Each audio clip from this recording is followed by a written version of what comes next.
Hi, I'm Richard from Jennings Bramley Furniture, and I'm based in South London. I design, make and fit bespoke furniture, and I'm going to show you some DIY tips.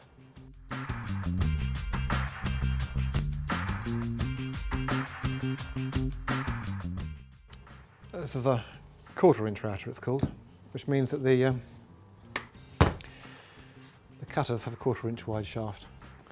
You get 1/2 inch routers as well, which have a 1/2 inch wide shaft on the cutters, and they're generally for bigger jobs.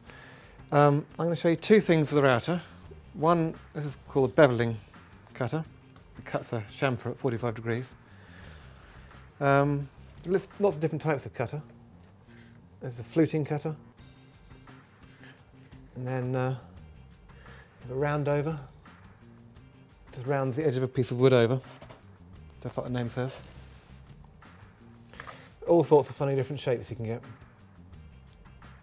shaping the edge of the piece of wood. The other thing you can do that's really useful is to trim things to size. So if you have a template, you can run along with this wheel here, that silver part's the bearing, and you can set up a jig where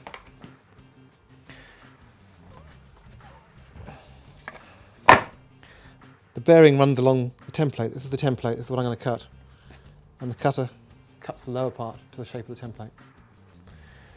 That could be any shape you want, pretty much. And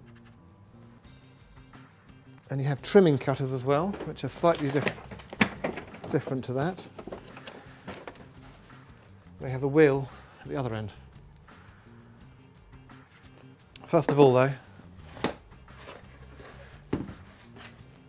we'll just put a chamfer on this piece here. You need to clamp it down.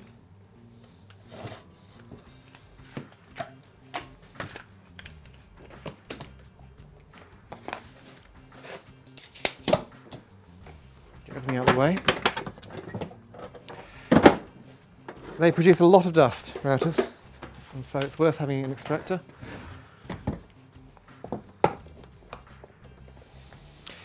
Now, the depth of the cutter is determined by that big knob there, and you have a stop as well, so you can set it to a certain depth and keep repeating that depth if you want.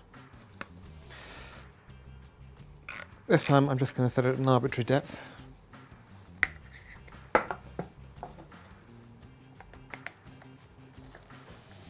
And you need ear defenders.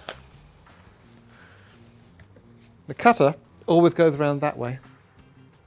And with all woodworking tools, you always go against the cutter. So let's imagine a wheel would be driving you this way. You don't go with the wheel, you go against it. You go like that. It actually has an arrow drawn on the router very often to show you which way to go. You get this tool up to speed, and you bring it into the piece. You've got this, it's not stable enough. You want to have your workpiece nice and stable.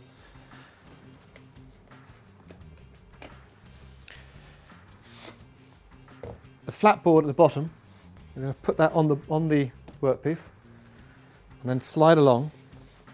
This cutter, again, it's got a bearing at the bottom, and the bearing is going to run along the edge of the piece of wood, like this.